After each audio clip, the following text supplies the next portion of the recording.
P4 காவல் நிலையம் கட்டுப்பாட்டில் உள்ள புஷ்பா வயசு வந்து ஒரு 70 வயசு மேல இருக்கு. இந்த புஷ்பான்றவங்களால இந்த பகுதியே வந்து பாத்தீங்கன்னா நாசமா போச்சு. இவங்க மேல வந்து 50 வழக்கு இருக்கு. இந்த புஷ்பா வேலழகி இவங்களை காவல்துறை பிடிச்ச உடனே 4 கட்சிக்காரன் 10 அட்வொகேட்டு அது இல்லாமல் ஒரு 4 ரவுடிஸ். புளியாந்தோப்புல கடந்த 20 வருஷத்துக்கு மேல தன்னுடைய சாம்ராஜ்யம், அதாவது கஞ்சா விற்கிறது, மாவா விற்கிறது, கள்ளச்சந்தையில் மது விற்பனை பண்றது, இது மட்டும் இல்லாம இப்ப அடிஷ்னலா போதை ஊசிங்க. மெரிபா பன்னீர் சோடா, ஐ ட்ரஸ்ட் மெரிபா. நீங்க காலையில பாத்தீங்கன்னா P4 போலீஸ் ஸ்டேஷன் பக்கத்திலே உள்ள என்ட்ரி ஆனீங்கன்னா ஒரு 50க்கும் மேற்பட்ட பசங்க வேலை வெட்டிங்கெல்லாம் போகாமல் லுங்கியை கட்டிங்கன்னு யார் வரா யார் போகிறா பார்க்கறதுக்கு பிளாக் நம்பர் 9ல் ஒரு ஆம்பளைங்க ரவுடிசம் பண்ணால் பரவாயில்ல, ஒரு 4 கொலை பண்ணியிருக்கான், அவனை கட்டுப்படுத்த முடியல, காவல்துறை தனியாக போனால் வந்து அவங்களுக்கு உயிருக்கு பாதிப்பு, அதனால என்ன சார் பண்ணுறது சொல்லலாம். இந்த 6 ஸ்டேஷன் இன்ஸ்பெக்டரையும் கேட்குறேன், ஒரு பெண்களை கூட உங்களால் கட்டுப்படுத்த முடியலன்னா அப்புறம் காவல்துறை எதுக்கு?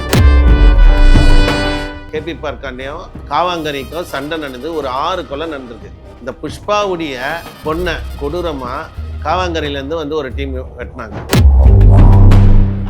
ஓட்டேரி பொறுத்த வரைக்கும் ஒரு சாபக்கேடாக இருக்குது. இந்த டோபிகன் ஹவுசிங் போர்டு ஃபுல்லாக வந்து எல்லாமே ஒன்றுலேருந்து சப்ளை சில காவல்துறை அதிகாரிகள் டியூட்டி முடிச்சுட்டு கஞ்சா வியாபாரி வீட்டில் இருக்கிறா. ரிஃப்ளெக்ட் நேயர்களுக்கு சமூக ஆர்வலர் சசிகுமாரின் வணக்கம். இப்போ பார்த்தீங்கன்னா நம்ம நிறைய பேசியிருக்கோம். இதில் பார்த்து ரவுடிஸுங்களை வந்து ஜென்ஸு தான் நிறைய இருப்பாங்க, லேடிஸ்லாம் அவ்வளோவா இருக்க மாட்டாங்கன்ற மாதிரி ஒரு விஷயம் வருது. இதை பற்றி பேசுங்கன்றதால இப்போ நம்ம வந்து வடசென்னையே கலக்கக்கூடிய பெண் தாதாக்கள் இவர்களுடைய ஆக்டிவிட்டீஸ்லாம் எப்படி இருக்குது, கடந்த ஒரு 20 வருஷமாக தலைமுறையாக இவங்க பண்ண ரவுடிஸும் பல பெண் தாதாக்கள் வந்து வெட்டுப்பட்டு செத்துருக்காங்க, கொடூரமான முறையில் வெட்டுப்பட்டு செத்துருக்காங்க. அந்த அடிப்படையில் பார்த்திங்கன்னா இப்போ நம்ம பார்க்க போகிற ஒரு ஏரியா பார்த்திங்கன்னா புளியாந்தோப்பில் கடந்த 20 வருஷத்துக்கு மேலே தன்னுடைய சாம்ராஜ்யம், அதாவது கஞ்சா விற்கிறது, மாவா விற்கிறது, கள்ளச்சந்தையில் மது விற்பனை பண்ணுறது, இது மட்டும் இல்லாமல் இப்போ அடிஷ்னலாக போதை ஊசிங்க அதிகப்படியாக விற்று தன்னுடைய சாம்ராஜ்யம் வைக்கிறாங்க. இப்போ என்னென்னா காலங்காலமாக இந்த மாதிரி விற்றுட்டு வராங்க. அது குறிப்பாக பார்த்திங்கன்னா புளியாந்தோப்பில் P1 காவல் நிலையம், P2 ஓட்டேரி காவல் நிலையம், P3 காவல் நிலையம், P4 பேசன் பீச் காவல் நிலையம், P5 வந்து MKB நகர் காவல் நிலையம், P6 கொடுங்கேரி. இந்த காவல் நிலையம் கட்டுப்பாடு பார்த்திங்கன்னா இந்த டிஸ்ட்ரிக்டை பொறுத்த வரைக்கும் அதிகப்படியான SC/ST மக்கள் தான் இருப்பாங்க. அதாவது பட்டியல் சமுதாய மக்கள் தன்னுடைய வாழ்வாதாரமே இல்லாத இடத்துல இவ்வளவு போதை கலாச்சாரம் எப்படி நார்த்து மெட்ராஸிய புளியாந்தோப்புனாலே கொஞ்சம் அந்த வேசார்பாடிலாம் கூட புளியாந்தோப்பு கண்ட்ரோலில் வந்துடும். வேசார்பாடி, கொடுங்கையூர் எல்லாமே புளியாந்தோப்பு. அப்போ சகஜமாக ஒரு 13 வயசு பையனுக்கு கஞ்சா கிடைக்கிற அளவுக்கு, போதை மாத்திரை கிடைக்கிற அளவுக்கு, ஊசி கிடைக்கிற அளவுக்கு இந்த பெண்கள் வரிசையில் நம்ம நிறைய பெண்களை சொல்லலாம். புளியாந்தோப்பில் P4 காவல் நிலையம் கட்டுப்பாட்டில் உள்ள புஷ்பா இவங்க பார்த்திங்கன்னா இன்றைக்கி வயசு வந்து ஒரு 70 வயசு மேலே இருக்குது. இந்த புஷ்பான்றவங்களால இந்த பகுதியே வந்து பார்த்திங்கன்னா நாசமாக போச்சு. இந்த ஏரியாவில் அந்த கேட்கறதுக்கு ஒருத்தம் கூட இல்லை, ஒரு கட்சிக்காரன் கூட புகார் கொடுக்க மாட்டோம். நம்ம தான் தொடர்ந்து இதை புகாரை கொடுத்து அவங்கள வந்து பண்ணுறோம். ஆனால் காவல்துறை கண்துடைப்புக்காக இவங்க மேலே வந்து 50 வழக்கு இருக்குது. ஒரு எப்படி பார்த்தாலும் ஒரு 3-4 குண்டாசி இவங்க மேலே போடுறாங்க. ஆனாலும் இவங்கெல்லாம் பார்த்திங்கன்னா திருந்தவே மாட்டாங்க. இவங்க திருந்தாத ஒரு ஜென்மமாக இந்த பகுதியில் வந்து அதிகப்படியாக இவங்களுடைய குடும்பங்கள்லாம் பார்த்திங்கன்னா நீங்கள் காணொலியில் பாருங்கள்.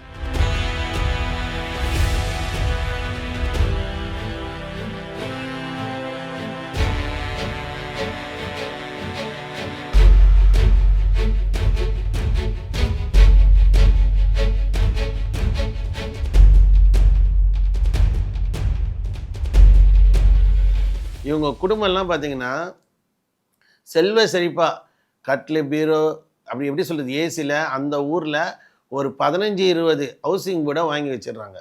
அப்போ இவங்க குடும்பம் வந்து நல்லா சொகுசாக வாழ்கிறதுக்கோசம் சொல்லப்போனால் ஒரு வார்த்தை வந்து சொல்லப்போனால் ஊர்த்தாலியாக இருக்கிறாங்க.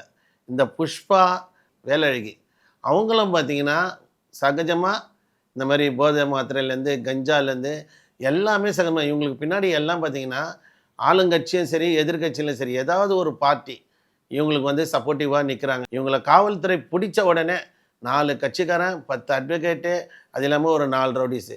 நீங்கள் காலையில் பார்த்தீங்கன்னா ஒன்றுமே இல்லை, போலீஸ் ஸ்டேஷன் பக்கத்துலேயே, P4 போலீஸ் ஸ்டேஷன் பக்கத்துலேயே உள்ளே என்ட்ரி ஆனீங்கன்னா ஒரு 50க்கும் மேற்பட்ட பசங்க வேலை வெட்டிக்கெல்லாம் போகாமல் லுங்கியை கட்டிக்கின்னு யார் வரா யார் போகிறா பார்க்குறதுக்கு பிளாக் நம்பர் 9ல் சகஜமாக கஞ்சா விற்கிறானுங்க. சகஜமாக வந்து மது விற்பனை. அப்போ இந்த கல்லான்னு சொல்கிறாங்கல்ல, இந்த போதை மாத்திரைக்கு எதிராக கல்லா, இந்த கல்லாவை போட வைக்கிறது யார்? அந்த லோக்கலில் இருக்கிற இன்ஸ்பெக்டருக்கு தெரியாதா? ஒரு ஆம்பளைங்க ரவுடிசம் பண்ணால் பரவாயில்ல, ஒரு 4 கொலை பண்ணியிருக்கான், அவனை கட்டுப்படுத்த முடியல, காவல்துறை தனியாக போனால் வந்து அவங்களுக்கு உயிருக்கு பாதிப்பு, அதனால் என்ன சார் பண்ணுறது சொல்லலாம். ஒரு பொம்பளையை கூட, இந்த 6 ஸ்டேஷன் இன்ஸ்பெக்டரையும் கேட்குறேன், ஒரு பெண்களை கூட உங்களால் கட்டுப்படுத்த முடியலன்னா அப்புறம் காவல்துறை எதுக்கு? ஒரு பொம்பளை வந்து சகஜமாக வந்து சமூக விரோத செயல்களை செய்கிறார். இந்த P1 இருக்கட்டும், P2 இருக்கட்டும், P3 இருக்கட்டும், P4, P5, P6, இந்த 6 காவல் நிலையத்துலேயும் பெண்கள் ஒரு 25 பெண்கள் லைனாக நம்ம பேர் சொல்லலாம். அப்போ அந்த லிஸ்ட்டில் இருக்கக்கூடிய பெண்களை சும்மானா கண்துடைப்புக்காக காவல்துறை என்ன பண்ணுறாங்க, ஒரு வழக்கை போடுறாங்க. அந்த வழக்கை 10 வருஷம் வரைக்கும் சாட்சிட்டே போடுறதில்ல. பேருக்கு யாருன்னா கம்ப்ளைண்ட் கொடுத்தாங்களா? இப்போ நம்மளை பொறுத்த வரைக்கும் இன்றைக்கி அவங்க பேரை நம்ம சொல்லக்கூடிய காரணம், இது நாள் வரை யார் பேருமே நம்ம எழுத மாட்டோம் கம்ப்ளைண்ட்டில். இந்த இடத்துல விற்கிறாங்கன்ட்டு போடுவோம். கண்துடைப்புக்காக யாருன்னா கஞ்சா அடிக்க வராமல் பாருங்க, வாங்க வராமல் பாருங்க, அவனை மேலே வழக்கை போட்டு அனுப்புறது.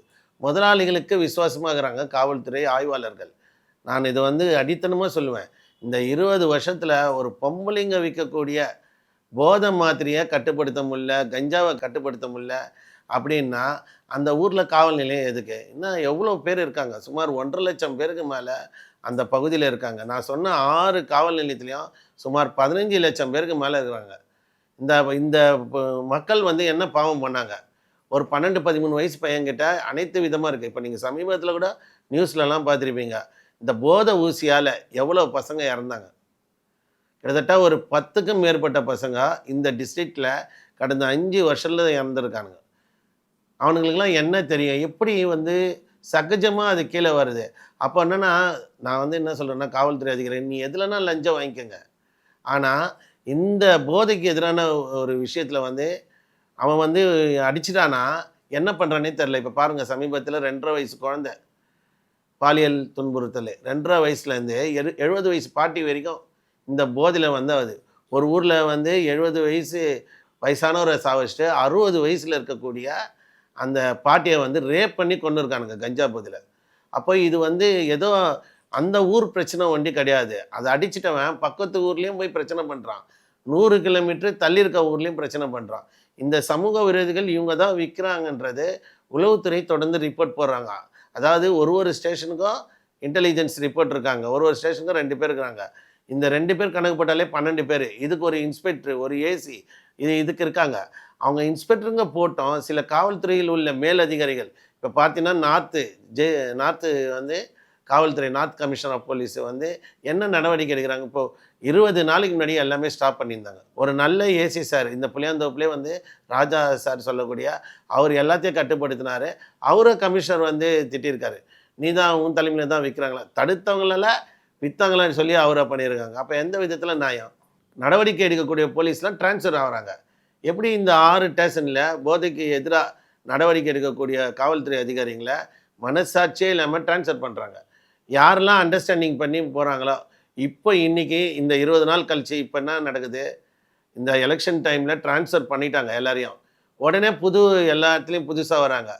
புதுசாக வரவங்க டக்குன்னு யாரெல்லாம் ஏரியாவில் கஞ்சா ஓட்டுவாங்க, யாரெல்லாம் வந்து மாவா வைக்கிறாங்க, யாரெல்லாம் வந்து ஊசி வைக்கிறாங்க, எல்லாம் விற்றுக்கங்க, எங்களுக்கு ஸ்டேஷனுக்கு வேணான்றீங்க. எத்தனை முறை புகார் கொடுத்தாலும் இப்போ பாருங்கள், ஒவ்வொரு குடும்பத்திலையும் இன்றைக்கி எவ்வளோ பேர் பழக்கமே இல்லை, இன்றைக்கி கஞ்சா பழக்கம் இல்லாதவன்லாம் இன்றைக்கி கஞ்சா அடிக்க ஆரம்பிச்சிட்டான். அப்போது இது எவ்வளோ சென்சிட்டிவான நியூஸு. இந்த பெண் தாதாக்களில் வந்து ஏன் கட்டுப்படுத்த முடியல? ஒரு பொம்பளைங்க ரவுடிசம் பண்ணுறது கூட கட்டுப்படுத்த முடியலன்னா அப்புறம் என்னத்துக்கு இந்த காவல் நிலையம்? ஆல்ரெடி P4 பேசன் பீச் காவல் நிலையத்தில் ஒரு சம்பவம் நடந்தது. கிட்டத்தட்ட பேசன் பீச் லிமிட்டில் கேபி பார்க்காண்டையும் காவாங்கரைக்கும் சண்டை நடந்து ஒரு 6 கொலை நடந்திருக்கு. இந்த புஷ்பாவுடைய பொண்ணை சுப்ரியான்னு சொல்லுவாங்க, 5-6 வருஷத்துக்கு முன்னாடி அந்த பொண்ணை கொடூரமாக காவாங்கரையிலேருந்து வந்து ஒரு டீம் வெட்டினாங்க. அதுக்கு முன்னாடியே அந்த சுப்ரியாவுடைய வீட்டுக்காரே சாவடிக்கிறாங்க. அதுவும் அங்கே தான் நடந்தது. இப்போ இத்தனை கொலை ரிவெஞ்சில் ஒரு 6-7 கொலை நடக்குது. சரக்கு கஞ்சாலாம் விற்றா ஒரு கல்லா போட்டாங்கன்னா ரவுடிசம் வந்து எனக்கு மாமூல் கூட கேட்பாங்க.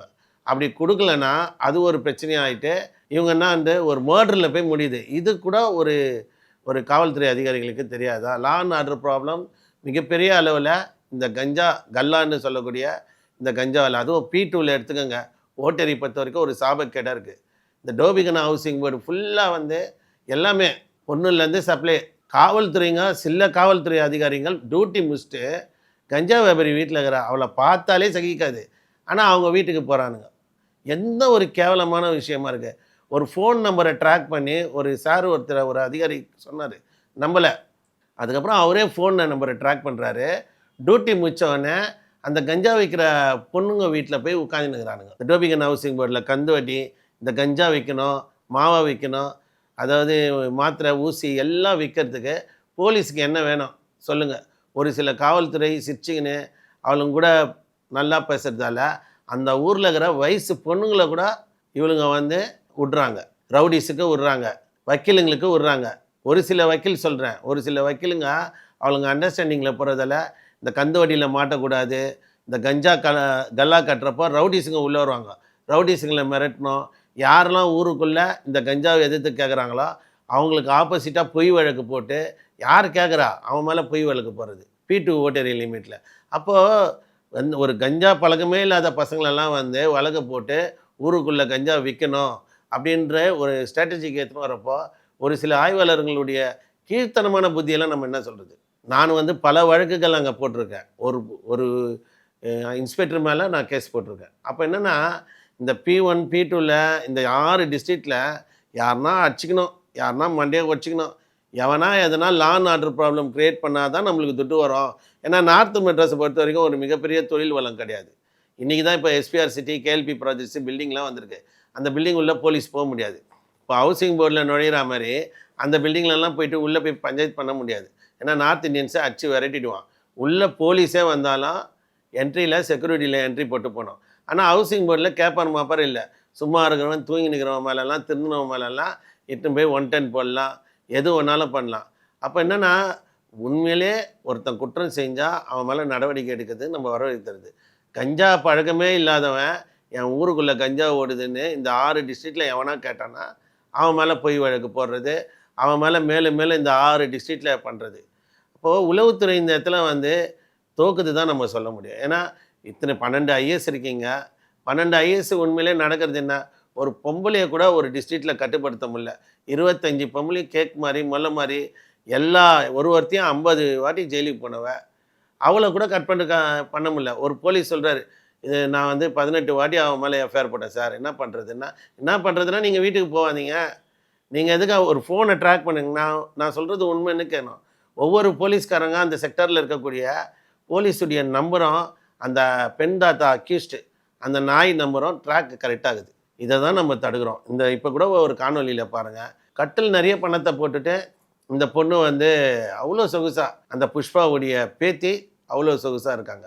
அப்போ என்னென்னா ஒரு குடும்பம் நல்லா இருக்கா ஊரையே அழிக்கிறாங்க இந்த திராவிட ஆட்சியில். இதுதான் சொல்லணும், தான் குடும்பம் நல்லா இருக்கா ஊரை அழிக்கிறவங்களுக்கெல்லாம் VIP லிஸ்ட்டு. ஒரு கம்ப்ளைண்ட்டை ஸ்டேஷனில் கொடுத்துட்டு நம்ம வீட்டுக்கு வரத்துக்குள்ளே நம்ம கொடுத்த கம்ப்ளைண்ட்டுடைய காப்பி ஜெராக்ஸு வாட்ஸ்அப்பில் போகுது. உங்கள் கம்ப்ளைண்ட்லாம் நான் பார்த்தேன்பா, கம்ப்ளைண்ட்டில் என் பேர்லாம் எழுதுகிறீங்க, வாட்ஸ்அப் எதுக்கு உங்களுக்கு தேவையில்லாத பிரச்சனைன்றாங்க.